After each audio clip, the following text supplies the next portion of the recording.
I'm Kumar Rakesh and watching Global Governance News TV. Today, two news. Just today, Vice President of Bharat, Mr. Venkaiah Naidu, they failed to last day in a house, and by 10th of August, he's going to retire from Rajya Sabha, upper house, parliament of Bharatiya Sansad. And will any war between China and Taiwan after the visit of American Senator, U.S. Speaker Madam Pelosi?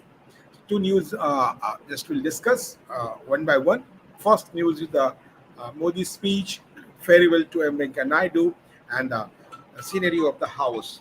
So, uh, uh, accordingly, so this will discuss accordingly how this PM Modi spoke in House, and how what is a scenario of the house. And so Venkaiah Naidu became so sentimental, so emotional after the speech of Prime Minister. So first I'll going to talk about the PM Modi's speech. Very emotional moment. Uh, uh, it is the outgoing uh, Vice President and Rajya Sabha Chairman. So he'll give it office on August 10, and successor Jagdeep Dhankar will take oath of office on August 11.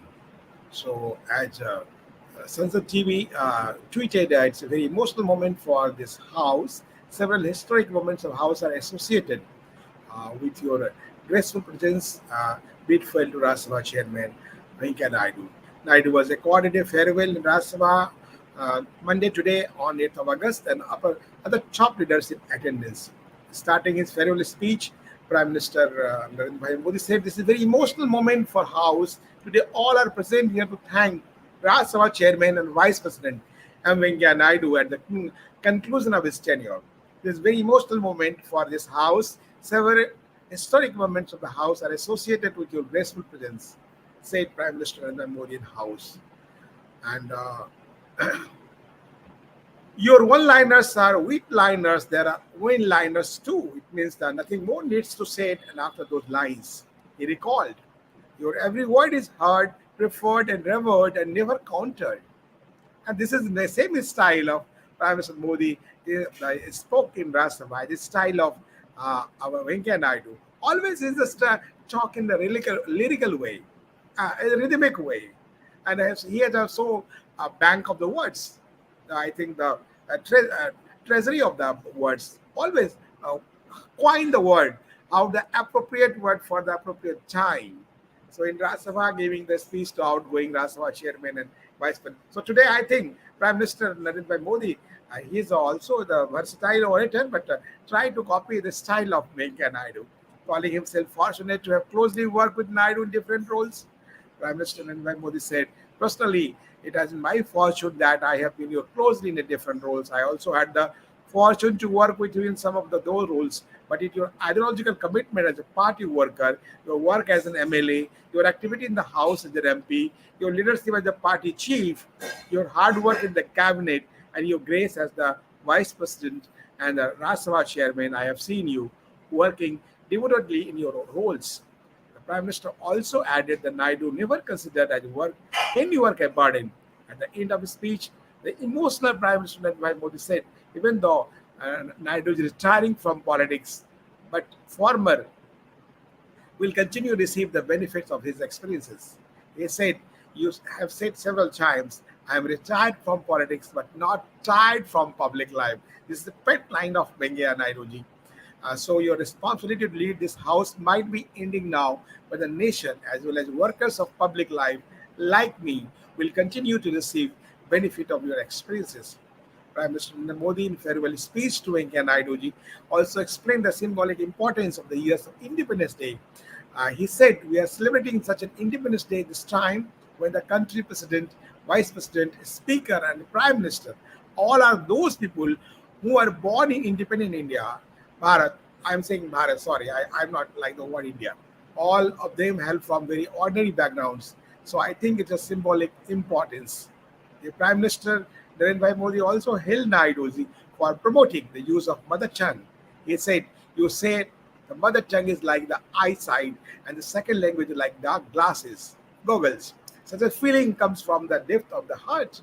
Every Bharatiya language has been the every special importance during the proceedings of the house in your presence. Just if he speak in Hindi, so I will try to repeat the word. So that meaning and importance of what it came out. आप कहते हैं मातृभाषा आंखों की रोशनी की तरह होती है और दूसरी भाषा चश्मे की तरह होती है। ऐसी भावना हृदय की गहराई से ही बाहर आती है। आपकी मौजूदगी में सदन की कार्रवाई के दौरान हर भारतीय भाषा की विशेष अहमियत दी गई है। As said Prime Minister Modi. Some highlight points just I want to add. How just Prime Minister Modi just the point, the top quotes. I already admire languages, and under your chairmanship, the productivity of Rajya Sabha has increased by 70%. The attendance of MPs has also increased. It's a matter of concern for every house, for also leader of the house. As many as 177 bills have been passed or discussed. You have taken the several decisions that will remember of the upward journey of the upper house. Many rulings he has made. You have been the opinion that disruption of proceedings beyond a point were contempt of the house. I see the spirit of democracy in your principles. You have not only run the house through dialogue, liaison, and coordination, but also made it productive. Whenever there was a disagreement between the MPs, you always said, let the government propose, let the opposition oppose, and let the house dispose. So this is just the see the word and the coining the word and the meaning. How just trying to also copy the prime minister.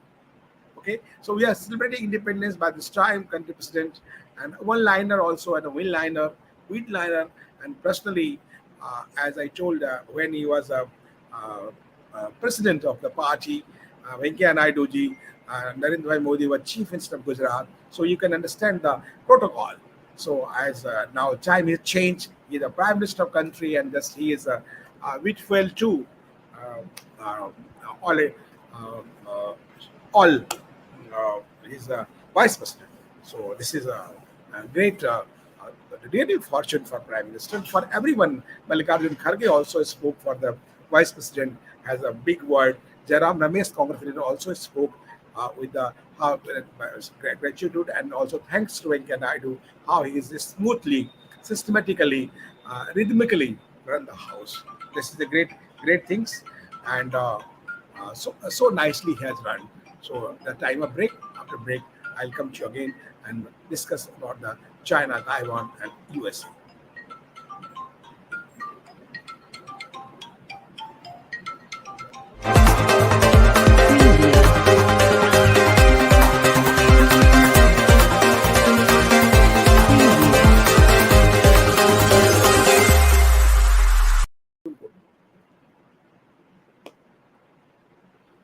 So just to thank after the welcome after the break, and now we'll discuss about the America, China, and Taiwan.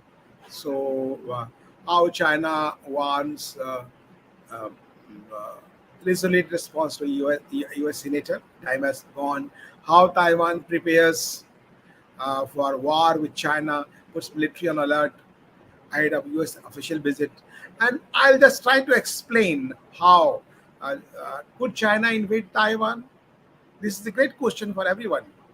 Under China's leader Xi Jinping, People's Liberation Army upgraded to the point where the campaign to seize Taiwan seems increasingly plausible. After China announced military exercise in 6th Sea Zone close to Taiwan, the island defense ministry said it had no doubt the message Beijing wanted to send. And just they seek a cross-strait resolution by force instead of peaceful means. But could China take Taiwan by force if he wanted to? Under the China leader Xi Jinping, the People's Liberation Army has upgraded to the point where the campaign to seize Taiwan seems increasingly plausible. Yet, even experts and officials who monitor China's military for a living disagree over how ready those forces are to invade Taiwan and how inclined Xi would be take the momentous gamble, especially Russia trouble war in Ukraine. Why we will talk about the whether North China can or cannot be. So this is a policy of China. We understand how policy China is aggressive for all I think neighbors. They are actually talking about the different thing, level operational cost, loss of saves, casualties, and China would have to pay to do it. And if you talk of the Oriana Skylar Mastro, fellow of Stanford University, Freeman Spogler Institute of Studies, who has argued the American policymaker may underestimate China's readiness to use force. They could do it. She added it's just real Taiwan defenses, given the United States able to come to Taiwan side, how much the blood battle they're going for. So I think no is ready for war, but already how China is trying to pressurize Taiwan and just to also show the strength to the US. This is also a matter of concern. Legislation passed by the Congress in 1979 paved the way for American forces to step in if China tried to invade Taiwan but does not oblige the president to take that step.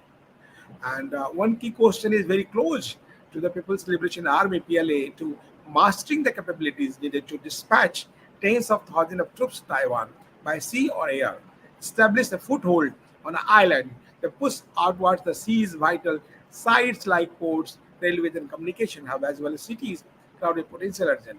So, Pentagon 2021 annual report on the People's Republic of China widely read an authoritative assessment noted that it has built up the world's biggest navy in number of vessels, but said that attempt to invade Taiwan would likely strain PRC armed forces and invite international intervention. Even if China forces made it to shore on Taiwan, the difficulties of urban warfare make an ambiguous invasion of Taiwan a significant political and military risk for Xi Jinping and Chinese Communist Party, the Pentagon report said. So several studies recently issued by the US Naval War College also indicated that China probably still falls short of some equipment and skills needed to make a Taiwan invasion credible. China amphibious force lacks the capacity to execute largest assault on Taiwan, according to retired Lieutenant Colonel wrote in a study this Danish Glasgow. For a few dollars, China military has been improving the war fighting skills, but Taiwan also beating up the defense. On if you say what uh, uh, recently, if you 95th anniversary of founding of People's PLA, Official Liberation Army daily stressed the goal of achieving key parts of military modernization of 2027. So last year, Admiral Phil Davidson, then poised to retire as commander of U.S. Indo-Pacific Command, sparked debate by chairing a Senate committee that China could move to seize Taiwan before then. With different assessments at Mastro, who is a senior fellow at the American Enterprise Institute. But what matters is whether China thinks they can do it and no other we can do it. So many assessments are there.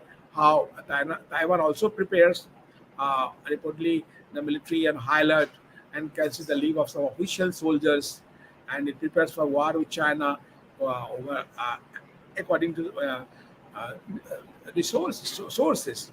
So, who will play the final Perisite would like to once again admonish the US that we are fully prepared at eventuality, and because PLA will never sit idly.